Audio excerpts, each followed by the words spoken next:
సద్మ పురుషులారా, సద్గురు యొక్క అనుగ్రహం వలన ఈరోజు ఇక్కడ ఇంతమంది మహాపురుషుల మధ్యలో కూర్చొని ఆ నిరాకార పరమాత్మ యొక్క సద్గురు యొక్క యశోగానం కీర్తించేటువంటి అవకాశం మనందరికీ లభించింది. మరి దీనికి ముందుగా గురువుకి కృతజ్ఞతలు చెప్పుకుంటూ, మనం చెప్తూ ఉంటారు, వింటూ ఉంటాం, చదువుకుంటూ ఉంటాం.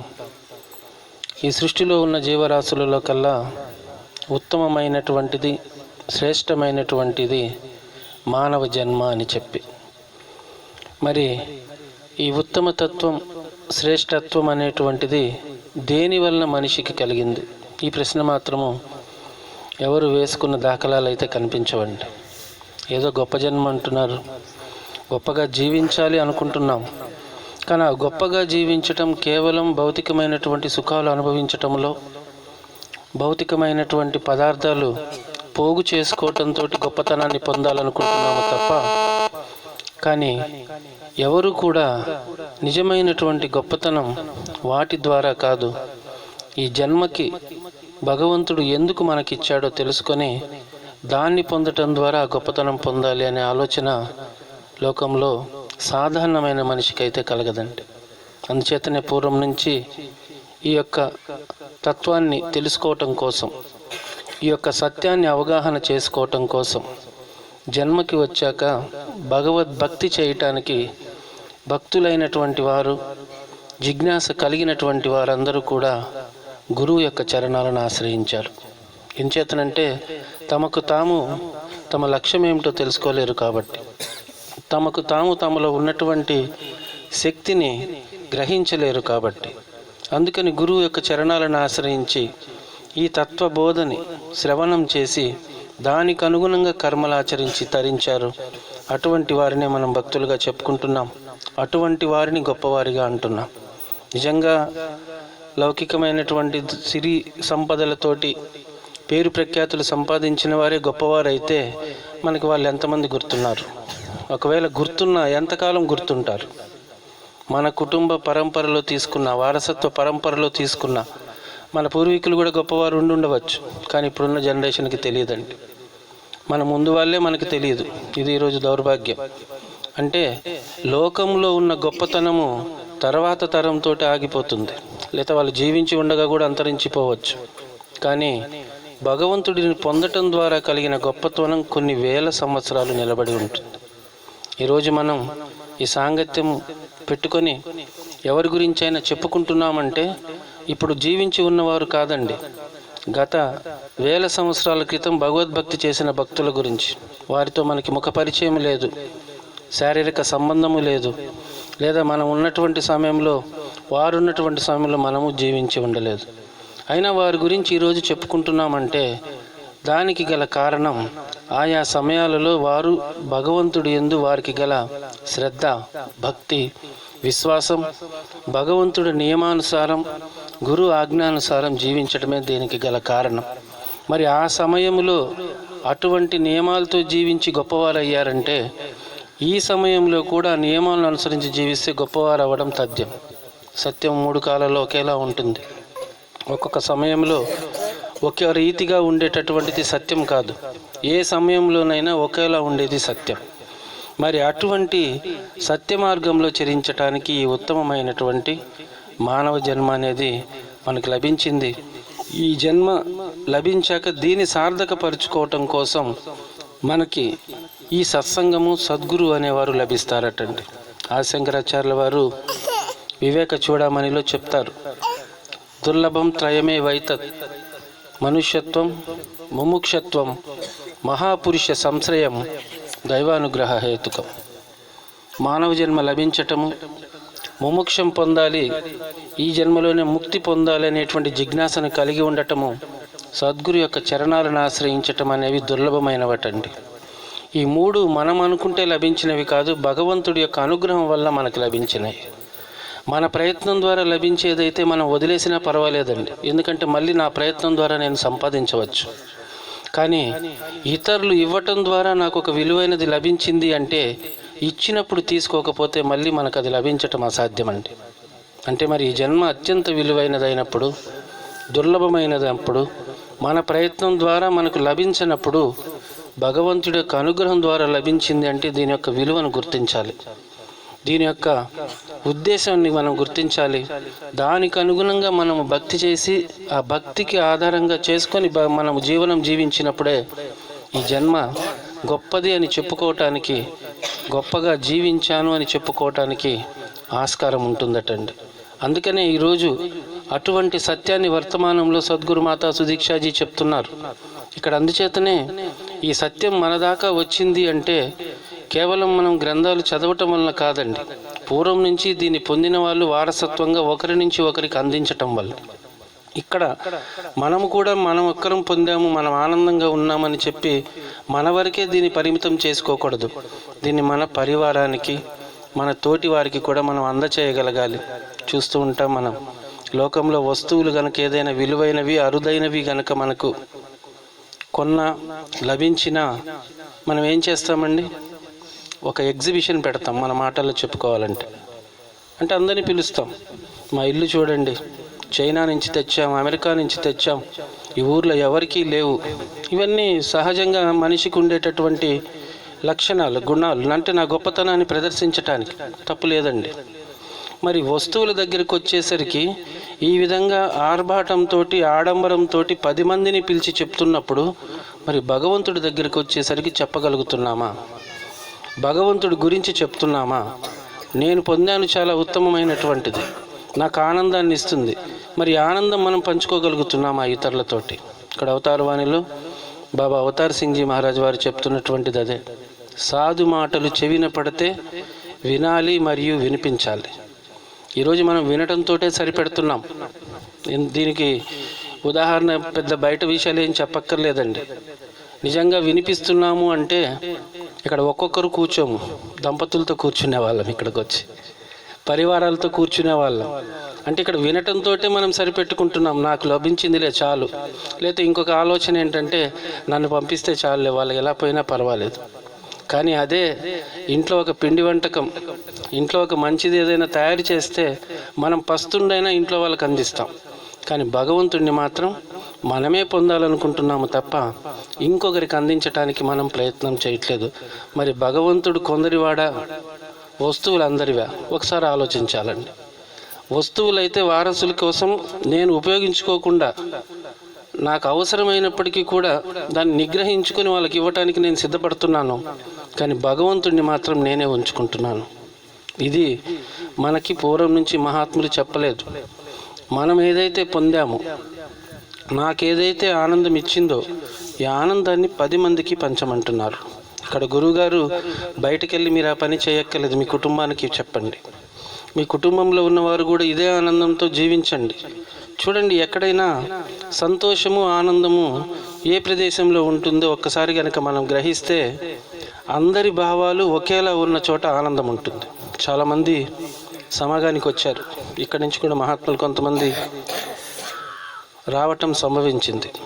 వాళ్ళు అక్కడి నుంచి వచ్చి చెప్పిన మాటలు ఏంటంటే, నిన్నే సత్సంగం జరిగిందట. మరి మాటలన్నీ వినుంటారు. మేము ఇంత ఆనందం పొందాం, చాలా గొప్పగా ఉంది అక్కడ, ఇక్కడ మరి అది పొందలేకపోతున్నామని అర్థమే. అక్కడ పొందామంటే కారణం ఏంటి? మనం ఎప్పుడు విశ్లేషించాం వీటన్నిటి గురించి. అంటే అక్కడ అందరిది ఒకటే భావన. మహాత్ములు అందరూ భగవంతుడి యొక్క స్వరూపులు. అంటే ఒకే భావాలు కలిగిన వారు కొన్ని లక్షల మంది ఉన్నా నేను వాళ్ళ మధ్యలో ఎలాంటి సౌకర్యాలు నాకు అనుకున్నట్టుగా లేకపోయినా ఆనందం పొందాను. ఇక్కడ ఏసీ రూమ్ ఉంటుంది, కావలసిన సమయానికి ఏ సమయంలో ఏదైనా తినటానికి కావాల్సినటువంటి అవకాశము ఉంది, స్తోమత ఉంది, నాకు ఇష్టమైన వాళ్ళే ఉంటారు. మరి ఆనందం నేను పొందలేకపోతున్నానండి. కారణం మన భావాలు వేరువేరుగా ఉండటం వలన, మన ఆలోచనలు భిన్నమైనవి అవ్వటం వలన, మన యొక్క ప్రవర్తన విభిన్నంగా ఉండటం వలన ఇక్కడ ఈ ఆనందం పొందలేకపోతున్నాం. కొన్ని లక్షల మధ్యలో అక్కడ ఆనందం పొందగలుగుతున్నామంటే అందరిది ఒకటే దృష్టి, అందరిది ఒకే భావం. ఇక్కడ మహాత్ములు చెప్పే భావం ఏంటంటే, అక్కడ అందరూ ఒకే జ్ఞానం పొంది ఒకే రీతిలో ఉండటం వలన ఆనందంగా ఉన్నారు. మరి మీ పరివారంలో అలా ఉంటే మీరు ఆనందం ఎందుకు పొందరు? పొందుతామండి. అందుకే గురువుగారు ఇక్కడ వినాలి అని ఒకటే చెప్పట్లేదు, వినిపించాలి. మహాత్ములు చెప్పినట్టుగా వినిపించటం నోటితో చెప్తే కాదు, మన ఆచరణ ద్వారా, మన యొక్క కర్మల ద్వారా. కృష్ణ భగవానుడు ఉద్ధవుడికి ఒక 3 విషయాలు చెప్తాడు. భక్తుడిగా నువ్వు ఉన్నతుడు అవ్వాలి అంటే, ఉత్తముడిగా ఉండాలి అంటే ఈ 3 పాటించినటువంటి వాడే నిజమైనటువంటి భక్తుడు. ఆ 3 పాటిస్తే వారికి సహాయంగా నేనుంటాను అని చెప్పి ఉద్ధవుడు అంటాడంట. మొట్టమొదటిది ఏమిటి అంటే, దానిలో చెప్పినటువంటి విషయం, నా గురించి ఎవరైతే కనుక 10 మందికి తెలియచేస్తే వారి గురించి నేను దేవలోకంలో చెప్తాను అని చెప్తాడంట. ఈ శ్లోకంలో అవతార్ వాణి ఏం చెప్తున్నారండి బాబా అవతార్ సింగ్జీ మహారాజ్ వారు? మీరు కనుక వినటము, వినిపించటము, చేతులతో సేవ చేయటము, కాళ్ళని సత్సంగ వైపు నడిపించటము, నయనాలతో భగవంతుని దర్శించటము, ఈ చెవులతోటి నోటితోటి పరమాత్మని కీర్తించటము, అలానే శిరస్సుని సద్గురు యొక్క చరణాలలో సమర్పించటం, ఇట్టివారు త్రైసుఖం పొందుతారు.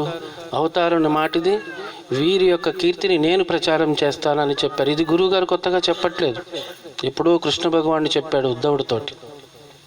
నా గురించి నీవు 10 మందికి కనుక తెలియచేస్తే నీ గురించి దేవలోకంలో నేను అందరికీ చెప్తాను అని అంటున్నాడు. మరి నిజంగా పని చేస్తున్నామా లేదా ఆలోచించాలి మహాపురుషమని. మనకి మనమే చెప్పుకుంటున్నాం, మనకు కావాల్సిన వాళ్ళు లేకపోతే అనుకూలంగా ఉన్న వాళ్ళతో చెప్పుకుంటున్నాం, కానీ పరివారంలో కూడా మనం చెప్పగలగాలి. ఎంచేతనంటే భగవంతుడు అందరికీ అవసరమే. కొందరికి అవసరమైన వాడు భగవంతుడు కాదు, కొందరి వాడు భగవంతుడు కాదు, అందరి వాడే. మన యొక్క పరివారం మీద, మన ఇంట్లో ఉన్నటువంటి పిల్లల మీద, లేకపోతే భర్త మీద ప్రేమని ఎన్నో రకాలుగా, ఎన్నో రూపాలుగా చూపిస్తున్నప్పుడు మరి భగవంతుడి భక్తి దగ్గరికి వచ్చేసరికి మనం ఆ ప్రేమను చూపించలేకపోతున్నాం. ఇక్కడ గురువు అటువంటి శిష్యుడు ఎప్పుడు కూడా త్రైసుఖం పొందుతాడు. ఎందుకంటే ఇప్పుడే చెప్పుకున్నాం మనం, అందరి భావాలు ఒకటే అయితే అక్కడెక్కడ మనస్పర్ధలు ఉండవు, అక్కడెక్కడ భేదభావాలు ఉండవు, ఒకరినొకరు సర్దుకుపోయేటటువంటి పరిస్థితులు ఉంటాయి, ఒకరినొకరు అర్థం చేసుకునే పరిస్థితి ఉంటుంది. కాబట్టి ఎలాంటి స్థితిలోనైనా ఆనందంగా జీవించడానికి అవకాశం ఉంటుంది. అటువంటి వారు త్రైసుఖం పొందటము అంటే తనువు, మనసు, ధనము ద్వారా సుఖం. శరీరము తోటి ఆనందంగా ఉంటాం, మనసులో ఎలాంటి వికారాలు లేకుండా ప్రశాంతంగా ఉంటాం. మనము ధనము సమృద్ధిగా మన అవసరాలకు తగ్గట్టుగా భగవంతుడు మనకి కావలసినవి తీరుస్తూనే ఉంటాడటండి. ఎవరు అంటే కేవలం మన వరకే సరిపెట్టుకోకుండా దాన్ని ఇతరులకు కూడా పంచేవారు. ఈ ఇంద్రియాలు ఏవైతే మనకి ఇచ్చారో, ఈ మనోబుద్ధులను ఏవైతే మనకి భగవంతుడు ప్రసాదించాడో, వీటన్నిటినీ కూడా భగవంతుడి సేవలో వినియోగించినటువంటి వారికి, పరమాత్మ యొక్క సేవలు ఉపయోగించుకున్నటువంటి వారికి ఏ లోటు ఉండదు. మనం భక్తుల జీవిత చరిత్ర తీసుకుంటే బాగా డబ్బున్నవాడు ఒకే ఆనందం పొందాడు, ఏమీ లేనివారు ఒకే ఆనందం పొందారు. సంత్ కబీరు పొందిన ఆనందము, జనక మహారాజు పొందిన ఆనందం ఒకటే. ఇద్దరు జ్ఞానులే. వారు ఒకరు రామానందుల వారి దగ్గర జ్ఞానం పొందితే, ఒకరు అష్టావక్రుని దగ్గర జ్ఞానం పొందారు. ఆయన రాజు కాబట్టి ఆయనకి ఎక్కువ ఆనందము, కబీరు పేదవాడు కాబట్టి పూరి గుడిసెలో ఉన్నాడు కాబట్టి తక్కువ ఆనందం పొందలేదండి. అది భౌతికమైన శరీరానికి సుఖం వేరు ఉండవచ్చేమో, కానీ ఆత్మకు కలిగిన ఆనందం ఒకటే. ఎందుచేతనంటే పొందిన జ్ఞానం ఒకటే, ఇచ్చిన వారు సద్గురువులు కాబట్టి. అంటే ఇక్కడ ఎప్పుడైతే మనము సద్గురు యొక్క చరణాలను ఆశ్రయించి పరిపూర్ణంగా ఇచ్చినటువంటి దేహాన్ని, ఇచ్చినటువంటి ఇంద్రియాలని, మనోబుద్ధులను సమర్పించి వారి యొక్క ఉపదేశానుసారం, ఆజ్ఞానుసారం కనుక జీవించగలిగితే ఈ లోకంలో ఏ లోటు ఉండదండి. మనం ఆనందంగానే ఉంటాం. ఈరోజు చూస్తున్నాం, వాస్తవంగా మనం కనుక మనిషి ఎవరికి వారు మాట్లాడుకుంటే ఈరోజు ఎవరు కూడా పేదవారు కాదండి. ఆర్థికంగా కూడా ఎవరికి ఏం లోటు ఉందండి? తిండి ఉంది, ఉండటానికి ఏదో ఒకటి ఉంది, కట్టుకోవటానికి బట్ట ఉంది, ఇంకేం కావాలండి? మరి అయినా మనిషికి అసంతృప్తి ఉంది. తింటున్నాం 3 పూటల, ఉండటానికి ఏదో ఒకటి ఉంది, పైన షెల్టర్ ఒకటి, ఇల్లు ఎలాంటిదైతే తర్వాత కట్టుకోవటానికి బట్ట ఉంది, మరి ఇంకా అసంతృప్తి ఎందుకు? ఇక్కడ సమస్య ఏంటంటే మనిషి అవసరాలు భగవంతుడు తీరుస్తాడు, కానీ ఈరోజు మనిషికి కోరికల అవసరాలు అయిపోయాయి. ఈరోజుకి సమస్య ఏంటంటే అవసరాల గురించి ఎవరు ఆలోచించట్లేదు, కోరికల గురించి ఆలోచిస్తున్నాం. 2000 ఫోన్ ఉంటే 20,000 ఫోన్ గురించి ఆలోచిస్తాను. నా పని అవుతుందా లేదా నేను ఆలోచించను. నాకు చిన్న ఇల్లు ఉంది, నేను ఉండటానికి సరిపోతుంది అనుకుంటే పెద్ద బంగ్లా గురించి నేను ఆలోచిస్తాను. గురుగారు ఒక చిన్న ఉదాహరణ చెప్పేవాడు.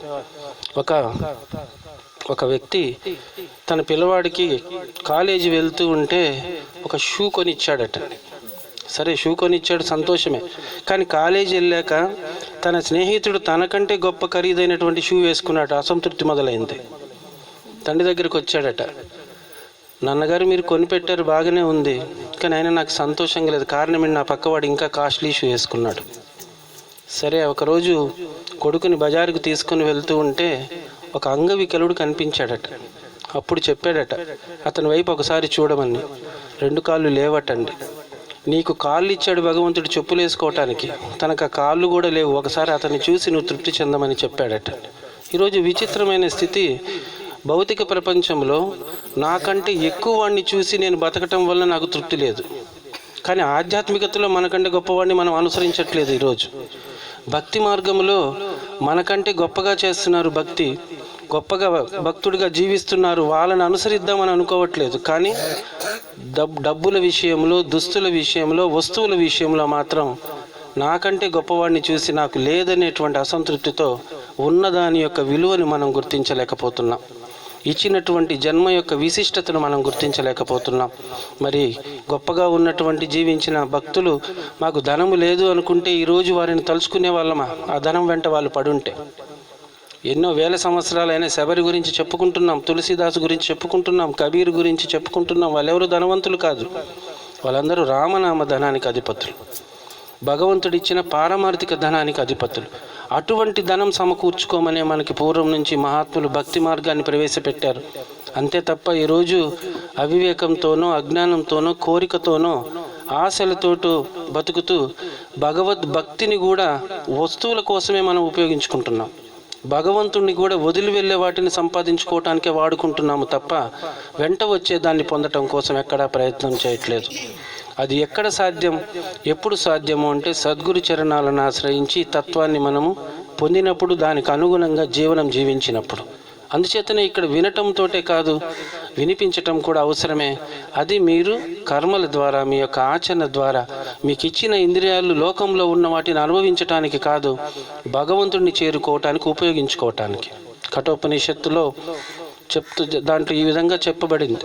ఈ శరీరం ఎందుకు వచ్చింది అంటే, ఈరోజు ఎవరినైనా అడుగుదాం, ఏం చేద్దాము అంటే ఎంజాయ్ చేద్దాం. వస్తుంది త్వరలో మనకి డిసెంబరు, జనవరి. ప్రపంచంలో ఎక్కడ జరగనివన్నీ మన దగ్గర జరుగుతాయి మహాపురుషం.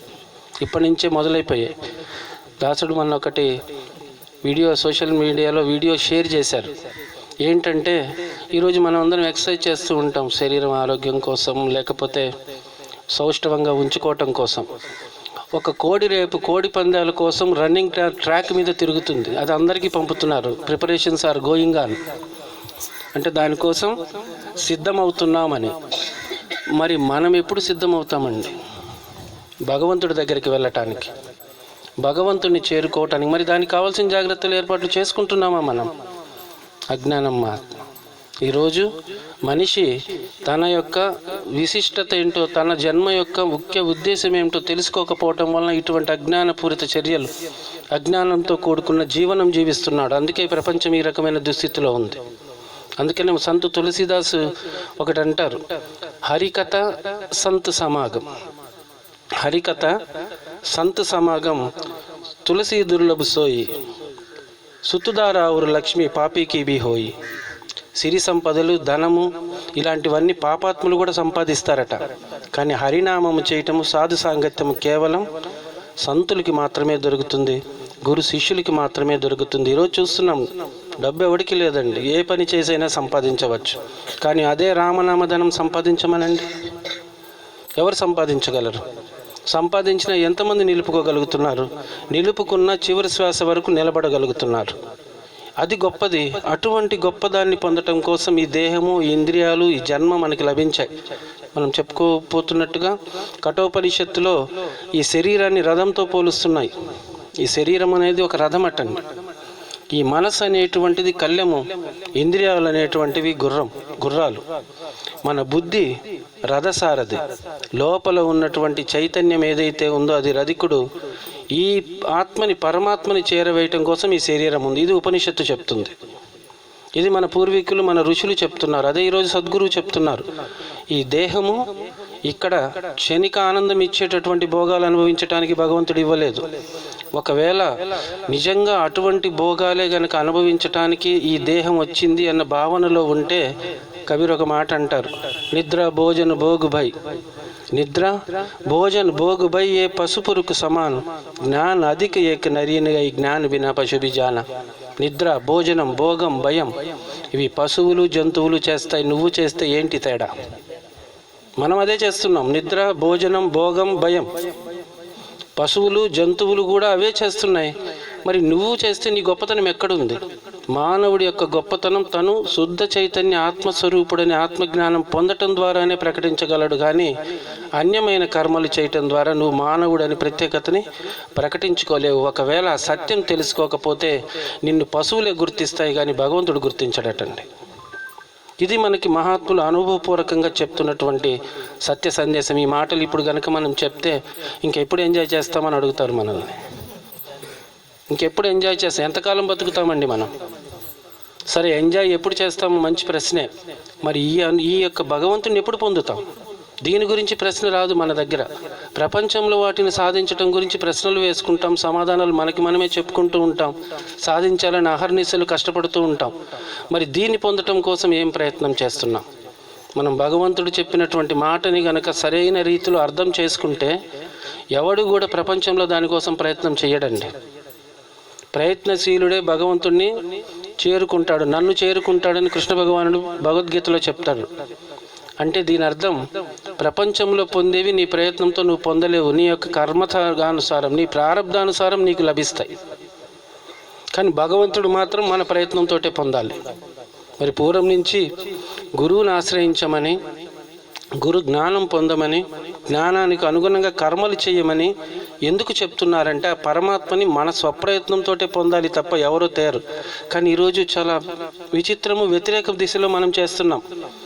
లోకంలో వస్తువులన్నీ కూడా భగవంతుడు ఏమంటాడంటే పూర్వజన్మలో నువ్వు ఏది చేసుకుంటే నువ్వు అదే అనుభవిస్తావు, అదే పొందుతావు అని చెప్తున్నాడు స్పష్టంగా. కర్మ సిద్ధాంతం.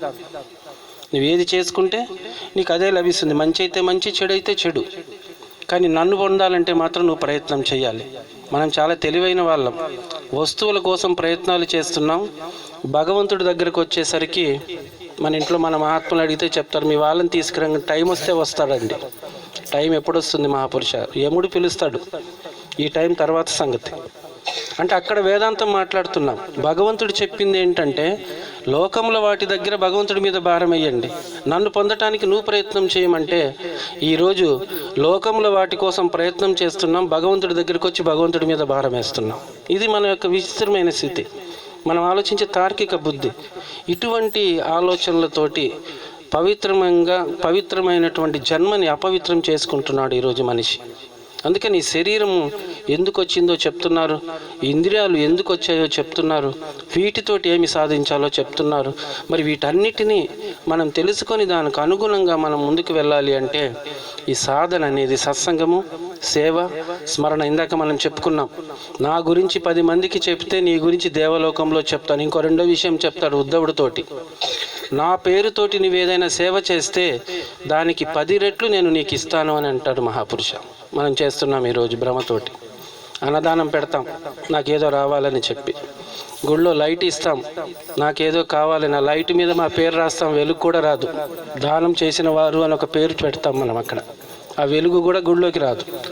ఇటువంటి దానాలు చేసి నాకు ఇవ్వమని అడుగుతున్నాము తప్ప అక్కడ వారు నా పేరు మీద సేవ, భగవంతుడి పేరు మీద ఏం సేవ చేయాలి మహాపురుష? శాస్త్రాలు, గ్రంథాలు చెప్తున్నాయి, అన్ని దానాల కంటే జ్ఞానదానం చాలా గొప్పదటండి. అన్ని దానాల కంటే జ్ఞానదానం అనేది చాలా గొప్పదట. శాస్త్రవాక్యం ఏంటంటే 100 బంగారు దేవాలయాలు కట్టిస్తే ఎంత పుణ్యం వస్తుందో ఒకరు ఇంకొకరికి జ్ఞానం ఇప్పించగలిగితే అంత పుణ్యం వస్తుంది. ఏది తేలికైనదండి మనకి? 100 బంగారు దేవాలయాలు ఎప్పుడు కట్టించగలం మనం? కట్టించాలన్నా కూడా ముందు నా శరీర అవసరాలు తీరాకే భగవంతుడికి ఇస్తాను. నేను ముందు భగవంతుడికి ఇవ్వనేవి కూడా. నా అవసరాలు తీరిపోయి మిగిలితే భగవంతుడికి, ముందు భగవంతుడికి, మిగిలితే మనకు కాదు. ఈరోజు ప్రపంచ పరిస్థితి అది. ముందు ప్రయారిటీ నాకు, తర్వాత ప్రపంచానికి, చివరి భగవంతుడికి. ఇలానే ఒక సాంగత్యం జరుగుతుందటండి. ఒక భక్తుడు కూర్చున్నాడు సాయంత్రం పూట. అతను చివర వక్త వెళ్ళిపోయి ముగించే ముందు ఒక మాట చెప్పారట. జీవితంలో ప్రతి మనిషి, ప్రతి మానవుడు మొదటి స్థానం, మొదటి ప్రాధాన్యత భగవంతుడికి ఇవ్వాలి, రెండవ ప్రాధాన్యత ప్రపంచానికి ఇవ్వాలి, చివరి ప్రాధాన్యత తనకిచ్చుకోవాలి.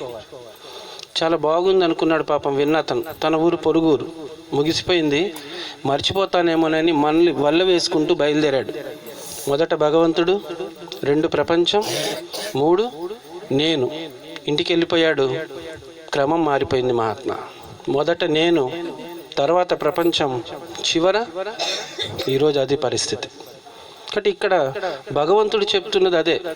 నా పేరుతో సేవ చేసి నువ్వు పొందటం కోసం కాదు. నా పేరుతో సేవ అంటే అర్థం ప్రతి ఒక్కరిలో నన్ను చూసి ఇతరులకి సహాయపడటం. ఈరోజు గురువు సేవ ఇచ్చారు, మనకి ఎందుకు ఇచ్చారు? ఏదో పేరు ప్రఖ్యాతులు సంపాదించడానికి కాదు, వీరు గొప్పగా చేస్తారని అందరితో చెప్పించుకోవటానికి కాదు. ప్రతి నరుడిలో నారాయణుడు ఉన్నాడు, ప్రతి మానవుడు మాధవుడే. వారి అవసరాలకి మనకు ఉన్నంతలో కనుక మనం చేయగలిగితే, వారి అవసరాలని తీర్చగలిగితే భగవంతుడు మన అవసరాలు తీరుస్తాడటండి. ఇది సాక్షాత్ భగవంతుడు చెప్పినటువంటి. అందుకే ఇక్కడ గురువుగారు మనకి బ్రహ్మజ్ఞానం ఇచ్చి సత్సంగం ఇచ్చారు. సద్గురువు ఎందుకు? భగవంతుడి యొక్క ప్రచారాన్ని ఇతరులకి కూడా అందచేయటం కోసం. సేవ ఇచ్చారు సద్గురువు ప్రతి ఒక్కళ్ళలో కూడా భగవంతుని దర్శించి ఉన్నంతలో వారికి సహాయపడటం కోసం. చాలామంది మహాత్ములు సమాగం వెళ్ళొచ్చిన వాళ్ళు చెప్తున్నారటండి, అక్కడ సేవ అద్భుతము అని. ఢిల్లీలో ఏదైతే సమాగం జరిగిందో అక్కడ బాగా నచ్చిన అంశం ఏమిటంటే సేవ. ఆ సేవ మరి అంత అద్భుతంగా ఎందుకు చేయగలిగామండి మనం? నా ఇంట్లో నాకు ఇష్టమైన తల్లిదండ్రులకే విసుక్కుంటాను రెండోసారి చేయటానికి. విసుక్కుంటాం, మళ్ళీ నిజాయితీగా మాట్లాడుకుందాం మనం ఇక్కడ. నాకు ఇష్టమైన వాళ్ళకు చేయటానికి మొదటిసారి బాగా చేస్తాం, రెండోసారి కొంచెం, మూడోసారి ఇంకా చిరాకు వచ్చేస్తుంది. మరి అలాంటిది ఉదయం నుంచి రాత్రి వరకు అహర్నిశలు సేవలో ఉంటూ చిరునవ్వుతోటి ఎలా చేయగలుగుతున్నాం? కేవలం భగవద్ దృష్టి, కేవలం జ్ఞాన దృష్టి, కేవలం గురు దృష్టి. అంటే వాళ్ళందరూ కూడా భగవత్ స్వరూపులు అనే భావన. ఇదే గృహంలో ఉంటే గృహం కూడా స్వర్గమేనండి.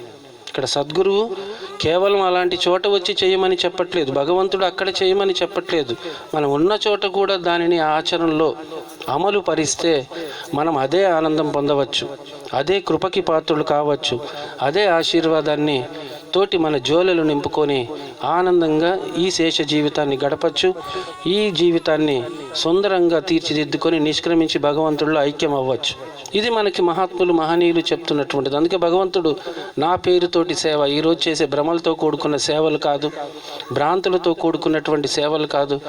ఒకటిస్తే 10 అయిపోతుంది అనుకోవటం అనేది భ్రమ. నాకు రాసి పెట్టుంటే అవుద్దండి, లేత అవ్వదు మహాపురుష. అలా అయితే కనుక పాండవులు అంత కష్టాలు పడక్కర్లేదు, రాముడు అన్ని కష్టాలు పడక్కర్లేదు, సీత అంత అవమానాలు ఎదుర్కోనక్కర్లేదు, కృష్ణుడి జన్మ అంత దారుణంగా ఉండక్కర్లేదు. మరి వాళ్ళంతా భగవంతుడి యొక్క అంశలు, భగవంతుడి అవతారాలు ఎత్తారు. మరి వాళ్ళందరూ ఎందుకు అవన్నీ అనుభవించారు అంటే పూర్వజన్మ యొక్క ప్రారంధం. పూర్వజన్మలో వారు చేసినటువంటి దానిని అనుభవించక భగవంతుడికే తప్పలేదు. మనమెంత మహాత్ములు అదే అంటారు. నువ్వు వెళ్ళి రాముడి దగ్గరికి వెళ్ళి నాకు ఏ కష్టాలు వద్దు, నాకు ఏ దుఃఖాలు వద్దు అంటే నవ్వుకుంటాడట. ఎందుకంటే అవన్నీ ఆయనే పడ్డాడు కాబట్టి. తను ఎన్ని కష్టాలు పడ్డాడు, తను ఎన్ని దుఃఖాలు అనుభవించాడు. మరి ఆయన దగ్గరికి వెళ్ళి నాకు అవన్నీ వద్దు అంటే నిజంగానే నవ్వుకుంటారు మహాపురుష. మనం అడగవలసింది ఈ కష్టంలోనూ ఈ దుఃఖంలోనూ అంత స్థితప్రజ్ఞతగా ఎలా ఉండగలిగారు అనేది అడగాలి. ఏ విధంగా దాన్ని అధిగమించారు అని అడగాలి. అడిగితే వారు ఇచ్చే సమాధానం నేను వశిష్ఠుల వారి దగ్గర పొందిన జ్ఞానమే అనే సమాధానం వస్తుంది. అంతే తప్ప దశరథుడు కొడుకును కాబట్టి నాకు వచ్చిందని చెప్పరండి. నా గురువు ఇచ్చిన జ్ఞానం నాకు ఇటువంటి స్థితప్రజ్ఞతను ప్రదర్శించడానికి అవకాశం మనం చెప్పుకుంటూ చదువుకుంటూ ఉంటాం. తనకి సింహాసనం అని చెప్పినప్పుడు ఎలాంటి భావం ఉందో, పట్టాభిషేకం అని చెప్పినప్పుడు వెంటనే నువ్వు అరణ్యవాసానికి వెళ్ళాలంటే కూడా ముఖంలో భావం మారలేదటండి. అప్పుడు ఎగిరి గంతే లేదు, ఇప్పుడు కుంగిపోలేదు, ఒకే స్థితిలో ఉన్నారు. ఇవన్నీ వేటి ద్వారా తనకి లభించాయంటే తన జ్ఞానం ద్వారా, తన గురువు ద్వారా. మనం ఎవరిని తీసుకున్నా, ఏ రకంగా తీసుకున్నా కేవలం సద్గురువు ఇచ్చినటువంటి ఆత్మజ్ఞానం మాత్రమే మనిషికి ఉన్నటువంటి సమస్త దుఃఖాలను, సమస్త క్లేశాలను, సమస్త వాసనలను క్షయం చేసి పరిశుద్ధుడిగా భగవంతుల్లో ఐక్యం అవ్వటానికి తోడ్పడుతుందనే సందేశమే ఇస్తుంది తప్ప ఇంకొకటి ఎక్కడ కూడా సందేశం లేదు. అందుకని వీటిని మనము దాన్ని అనుభవిస్తూ ఇతరులు కూడా అనుభవించడానికి కావాల్సిన పరిస్థితులు మన యొక్క జీవితం ద్వారా, మన జీవనం ద్వారా మనం ఇతరులకి కూడా అందించగలిగితే అటువంటి వారి వెంట నేను ఉంటానని భగవంతుడు అంటున్నారు. ఇక్కడ బాబా అవతార్ సింగ్ జీ మహారాజు వారు అంటున్నారు, గురువు గారు చెప్తున్నారు, హర్దేవ్ సింగ్ జీ మహారాజు వారు చెప్పేవారు, నేను చెప్పినట్లు మీరు చేస్తే మీకు కావాల్సింది నేను చూసుకుంటాను అని. శ్రీకృష్ణ భగవాన్ ఏమంటాడంటే, సర్వ కర్మ ధర్మాలన్నీ కూడా త్యజించి నన్నే నువ్వు వేడుకో, నీ యోగక్షేమాలు నేను చూస్తానని అంటాడండి. అలా చెయ్యటం వలన మాత్రమే పాండవులు విజయులయ్యారు. ఆ పని చెయ్యలేదు కాబట్టి కౌరవులు నాశనమయ్యారు. వాళ్ళంత భారమంతా కృష్ణుడి మీద వేశారు, అందుకే వాళ్ళు విజయులయ్యారు. దుర్యోధనుడు తన వెనక ఉన్న సైన్యాన్ని నమ్ముకున్నాడు, తన ధైర్యాన్ని నమ్ముకున్నాడు, తన గొప్ప ఉన్న వీరులను నమ్ముకున్నాడు. ఎంత గొప్పవారైనా భగవంతుడు ముందు దిగదుడిపోయినండి. ఎవరైతే పరిపూర్ణంగా విశ్వసించారో వారే విజేతలయ్యారు, వారే చరిత్రలో గొప్పవారిగా మిగిలిపోయారు. కానీ ఈరోజు ఇవన్నీ తెలిసి కూడా మనం భగవంతుడిని ఆధారంగా చేసుకోకుండా ప్రపంచాన్ని ఆధారంగా చేసుకుంటున్నాం, ప్రపంచంలోని వ్యక్తులని ఆధారంగా చేసుకుంటున్నాం. చివరికి వాటితో పాటే మనము కూడా నశించిపోతున్నాము తప్ప శాశ్వతమైన అమరత్వాన్ని మాత్రం పొందలేకపోతున్నాం. భగవంతుడు ఇంకొక మాట చెప్తారు, వారు ఏమంటారంటే, ఎవరైతే నిత్యము నా యొక్క నామస్మరణ చేస్తూ ఉంటారో అటువంటి వారి వెంట నేను ఉంటాను ఎల్లవేళలా అని చెప్తున్నారండి. ఈరోజు మనం నామస్మరణ ఎప్పుడు చేస్తామండి? మనం దుఃఖం వచ్చినప్పుడు, కష్టం వచ్చినప్పుడు, లేదంటే ఎవరికో బాగోకపోతే, మన గురించి కూడా కాదు, ఇంకొకరి గురించి మనం స్మరణ చేయమంటాం. కానీ ఇక్కడ ఏమంటున్నాడు భగవంతుడు, ఎవరి యొక్క నోటిలో, ఎవరి యొక్క మనసులో నిత్యము నా నామమే స్మరిస్తూ ఉంటారో అటువంటి వారి వెనకే నేను ఉంటాను అని చెప్తున్నాడు ఉద్ధవుడితోటి. ఇక్కడ గురువు స్మరణ ఇచ్చిందే అందుకు. బాబా హర్దేవ్ సింగ్ జీ మహారాజు వారు చివరి రోజులు ఒక మాట చెప్పారండి, సత్సంగము సేవ చాలా బాగా చేస్తున్నారు అందరూ, స్మరణకి మాత్రం ప్రాధాన్యత ఇవ్వట్లేదు. ఇస్తున్నాం ప్రాధాన్యత, ఎప్పుడు కష్టం వస్తే లేకపోతే ఏదైనా అనుకోని జరిగితే అప్పుడు మాట్లాడుతున్నాము తప్ప మిగిలినప్పుడు మాత్రం ప్రపంచం గురించే మాట్లాడతాం, ప్రపంచం గురించే చింతన చేస్తాం, ఆ విషయాలే చర్చిస్తున్నాం. అందుకే మనము పరిపూర్ణంగా ఆనందంగా ఉండలేకపోతున్నాం. చీకటి వెలుగుల్లాగా మన ఆనందం కూడా అప్పుడప్పుడే ఉంటుందంటే కారణం మనం అప్పుడప్పుడే భగవంతుని గుర్తు చేసుకోవటం వలన, అప్పుడప్పుడు భగవంతుడి యొక్క కీర్తిని యశోగానాన్ని చేయటం వలన.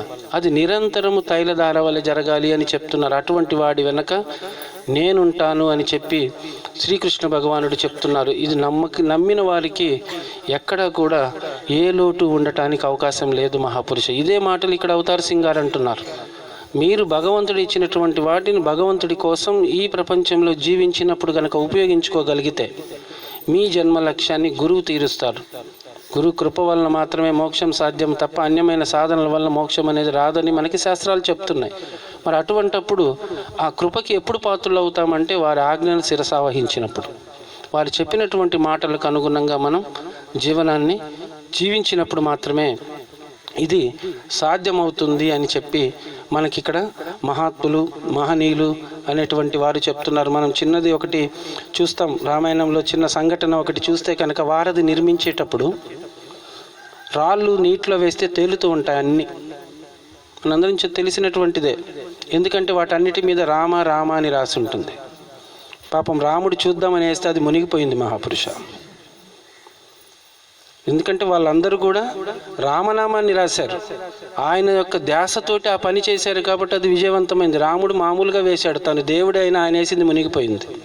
అంటే ఇక్కడ ఆ స్మరణ ఎంత గొప్పదో తెలియచేస్తుంది, ఆ భావంతో చేసే పని ఎంత విజయవంతం అవుతుందో తెలియచేస్తుంది. గురువు పేరుతోటి, భగవంతుడి పేరుతోటి మన మనసులో ఎలాంటి మలినాలు లేకుండా నిష్కామమైన భావంతో ఏ పని చేసినా అది విజయవంతం అవుతుంది మహాపురుష. స్వార్థం లేకుండా ఇతరుల యొక్క హితాన్ని కోరుకొని ఏ పని చేసినా అది తప్పక విజయవంతం అవుతుంది. మనం చరిత్రను గమనించినా, శాస్త్రాల్లో భక్తుల జీవితాలను గమనించినా వీటన్నిటినీ మనం గ్రహించవచ్చు.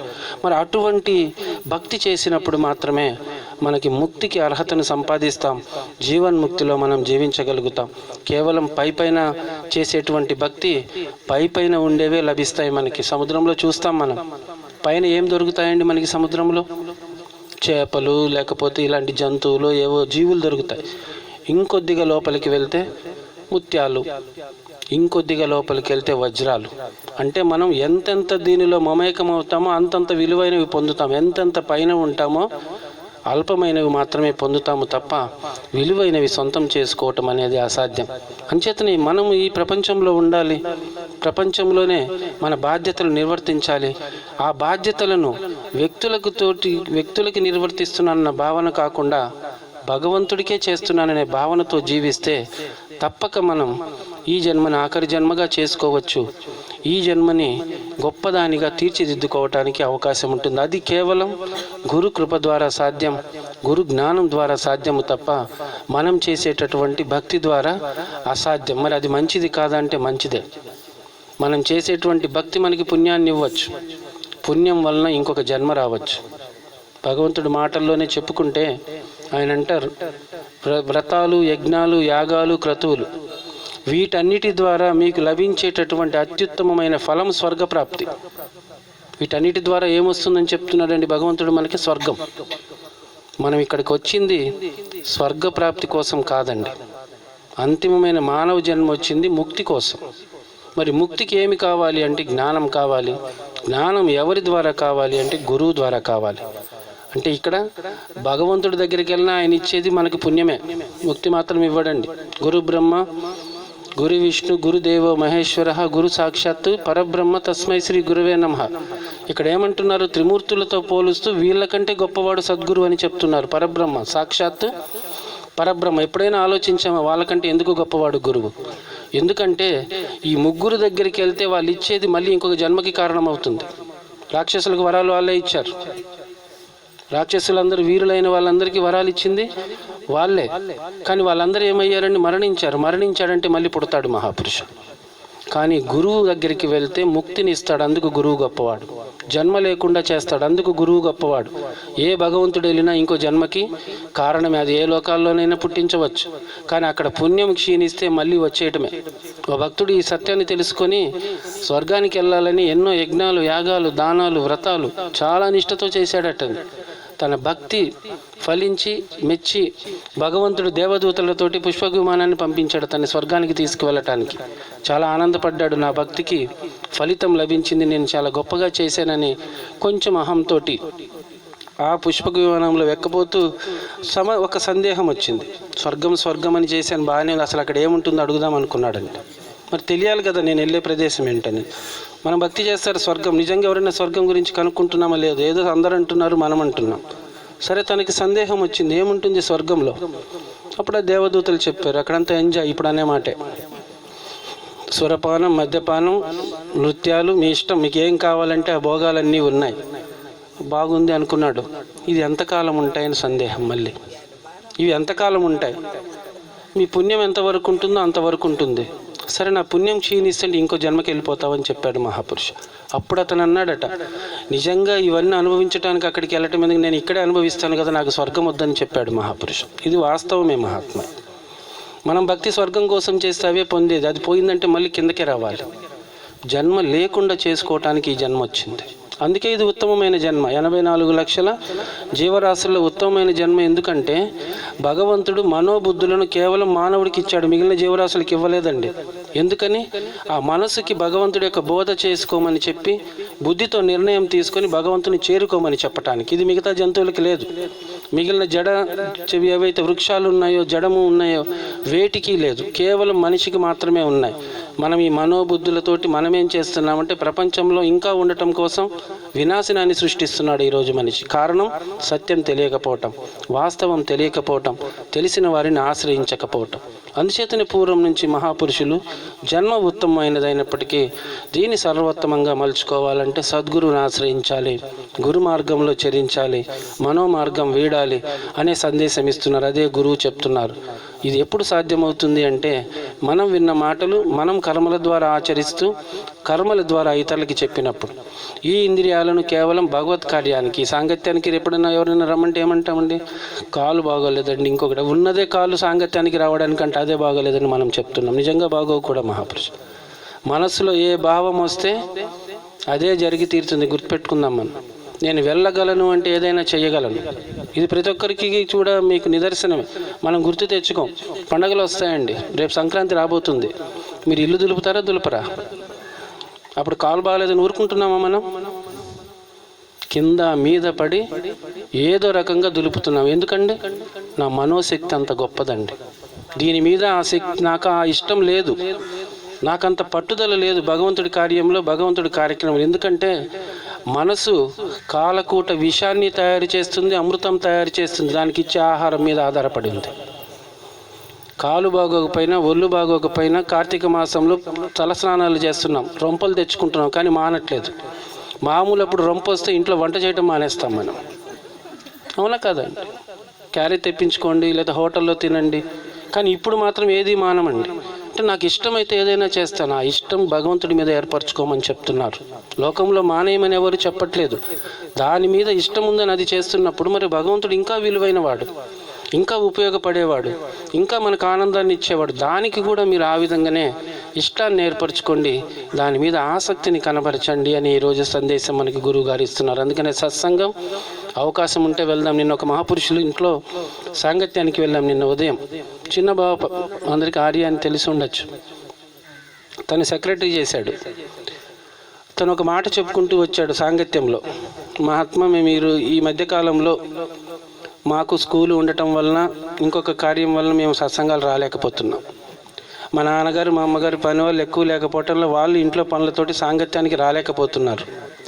మేము మహాత్ముల చరణాల్లో, సద్గురు చరణాల్లో వేడుకునేది ఏంటంటే, మేము ఎలా కూడా సాంగత్యానికి రాలేకపోతున్నాం కాబట్టి మా ఇంట్లో తరచుగా సాంగత్యం జరిగేలాంటి ఆశీర్వాదం ఇవ్వమని. మీరు రాలేవద్దు మహాత్మా, మీ ఇంట్లో జరిగే ఆశీర్వాదం. ఇందాక మహాత్ములు చెప్పారు మీకు. మనం వెళ్ళలేము, కానీ మీ దగ్గర గురువు రావడానికి సిద్ధంగా ఉన్నారు, మీ దగ్గరికి మహాత్ములు రావడానికి సిద్ధంగా ఉన్నారు. ఇందాక మహాపురుషులు చెప్పుకుంటూ వచ్చారు, పూర్వంలాగా ప్రతి ఒక్కరి ఇంట్లో పెట్టుకోండి, మీరు రాలేరు. కానీ ఇక్కడ భగవంతుడు గురువు మనకు ఛాయిస్ ఇచ్చారు. మనం వెళ్ళకపోయినా నేను రావడానికి సిద్ధంగా ఉన్నానంటున్నాడు గురువు, మేము రావడానికి సిద్ధంగా ఉన్నామంటున్నారు మహాత్ములు. నిన్న బాబు చెప్పాక అనిపించింది కరెక్టే కదా. అందరూ ఎందుకు రావట్లేదంటే నాకు అది బాగలేదు, ఇది బాగలేదు కరెక్టే, కానీ రావటానికి ఉన్నారు కదా, పెట్టుకోండి. మీ దగ్గరికే సాంగత్యం వస్తుంది, మీ దగ్గరికే భగవంతుడు వస్తున్నాడు. ఇది చిన్న బాబు చెప్పాడండి. ఒకసారి ఆలోచిద్దాం మహాపురుష. మనకు చివరిలో ఎవరు కూడా సహాయం చెయ్యరండి. వాళ్ళు ఎవరైనా కానివ్వండి, భార్య భర్త ఎవరైనా మనకి గుమ్మం వరకే వస్తారు, శ్మశానం వరకు వస్తారు. మిత్రులు, హితులు, పుత్రులు, ఇంకా ఎవరైనా బంధు బలగమంతా. ఏ విధంగా అంటే గొడ్ల చావడిలో గేదెని కట్టేస్తే తాడెంత వరకు అంతవరకు బయటకు వచ్చినట్లు మన వెంట వచ్చేది మనం ఆచరించే సత్కర్మలు, మనం పొందిన జ్ఞానం. గురువు తప్ప ఎవ్వరూ రారండి. బాబాజీ చెప్పేవారు, ఖాళీ చేతులతోటి ఈ భూమి మీదకి వచ్చారు, ఖాళీ చేతులతో వెళ్ళకండి. ఏం తీసుకెళ్తామండి మనం ఖాళీ చేతులు వెళ్ళకపోతే? ఆస్తులు తీసుకెళ్తామా? జనాన్ని, బలాన్ని తీసుకెళ్తామా? ధనాన్ని తీసుకెళ్తామా? ఏది తీసుకెళ్ళాం. తీసుకువెళ్ళేది ఈ రామనామ ధనం మాత్రమే. దీన్ని సంపాదించుకోండి. అందుకే ఖాళీ చేతులతో వెళ్ళొద్దని చెప్తున్నారు. మిగతావన్నీ వదిలి వెళ్ళేవే, మిగిలినవన్నీ ఇక్కడ వదిలి వెళ్ళేవే. మన వెంట వచ్చేది ఇది మాత్రమే. సరే ఇంకా టైం ఉంది కదా చూసుకుందామంటే ఎప్పుడు పోతామో మనకు తెలియదండి. లోకంలో వస్తువుల మీద డేట్ ఆఫ్ మ్యానుఫ్యాక్చరింగ్ ఉంది, ఎప్పుడు తయారైతూ ఉంది, ఎప్పుడు పాడైపోతుందో కూడా ఉంటుంది. డేట్ ఆఫ్ ఎక్స్పైరీ మనకి ఓన్లీ డేట్ ఆఫ్ బర్త్ తెలుసు, పుట్టిన తేదీ తెలుసు, అది సక్రమంగా కొంతమందికి తెలియదు. కానీ పోయే తేదీ మనకు తెలియదండి, భగవంతుడికి తెలుసు. అందుకనే సాధకుడు అనేవాడు ప్రతి శ్వాస చివరి శ్వాసగా భావిస్తాడట. నాకు ప్రతిదీ కూడా చివరి శ్వాసే.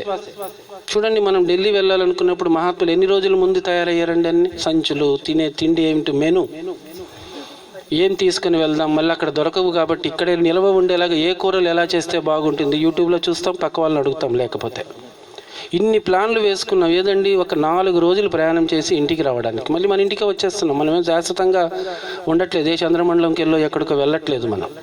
మరి ఇలాంటి అల్పమైన దానికి ఇన్ని ప్రణాళికలు వేసుకున్నప్పుడు, ఈ జన్మ ఉత్తమమైంది, మళ్ళీ మళ్ళీ రాదని తెలుసుకున్నప్పుడు, ఎప్పుడు శ్వాస ఆగిపోతుందో తెలిస్తే దీనికి ఎలా తయారవుతున్నాం, ఏం తయారు చేసుకుంటున్నాం? ఇంకో జన్మకు కావలసిన కర్మలు చేస్తున్నాం. ఇంకా దీనికంటే తక్కువ స్థాయి బతకటం కోసము జన్మెత్తటానికి కావాల్సిన ఆలోచనలు, పనులు. ఇది కాదు మహాత్ములు చెప్తుంది. మనం ఇక్కడ ఉన్నతంలో ఉన్నాం, ఇంకా ఉన్నతోత్తమైన దానికి వెళ్ళాలి అంటే దానికి కావాల్సిన ఏర్పాట్లు అవి కేవలం ఈ సాంగత్యంలో లభిస్తాయి. సేవ ద్వారా లభిస్తుంది, స్మరణ ద్వారా లభిస్తుంది, గురు కృప ద్వారా లభిస్తుంది. వాటిని సంపాదించుకోండి అని చెప్పి మనకి ఇక్కడ మహనీయులు, మహాత్ములు సందేశం ఇస్తున్నారు. దానిలో భాగమే ఈ సత్సంగం. ఇది మనకి భగవంతుడిని జ్ఞప్తికి చేస్తూ ఉంటుంది. మన కర్తవ్యాన్ని గుర్తు చేస్తూ ఉంటుంది. మన గమ్యాన్ని మనకి చేరుకోవాలనేటువంటి ఒక సంకల్పాన్ని కలిగింపచేస్తుంది, పట్టుదల కలుగచేస్తుంది. దానికి ఆధారంగా మనం ఈ ప్రయాణం కొనసాగించి గమ్యం చేరుకొని ఆనందం పొందగలుగుతాం, జన్మను సార్థకం చేసుకోగలుగుతాం. అందుచేతనే ఎన్ని పనులున్నా మొదటి ప్రాధాన్యత భగవంతుడికి, గురువుకి, గురువు చెప్పిన సత్సంగానికి మనం ఇవ్వగలిగితే లోకంలో మనము చివరి స్థానంలో ఉన్న భగవంతుడి దగ్గర ప్రథమ స్థానంలో ఉంటామండి. మనం లోకంలో ప్రథమ స్థానం వచ్చినా ఈరోజు ఉంటాను, రేపు ఇంకొకటి వస్తాడు, మనల్ని పట్టించుకోరు.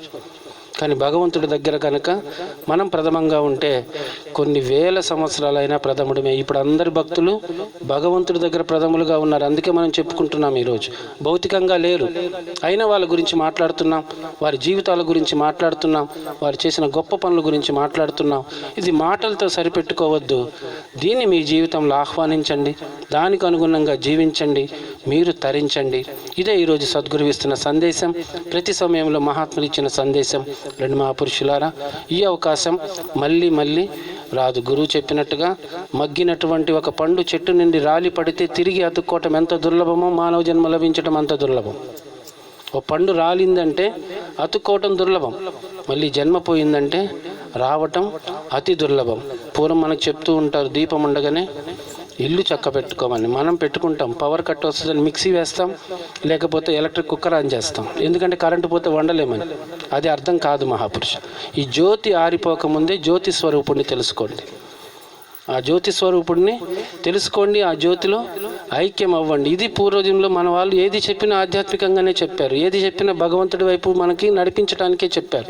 మనం అర్థం చేసుకునే విధానంలో తేడా ఈరోజు అర్థమవుతుందంటే గురువు ఇచ్చిన జ్ఞానమే తప్ప వేరే అన్యమేమీ కాదు. ఇది మనం గ్రహించి మనం పొందిన జ్ఞానం ఎంత గొప్పదో, ఇచ్చిన గురువు ఎంత గొప్పవాడో తెలుసుకొని దానికి అనుగుణంగా జీవించి తరించాలి. దీనికి కావాల్సిన శక్తిని, బుద్ధిని సద్గురుదేవులు అందరికీ ప్రసాదించాలని వారి యొక్క దివ్య చరణాల్లో వేడుకుంటూ, సద్మా పురుషులారా ప్రేమతో చెప్పండి.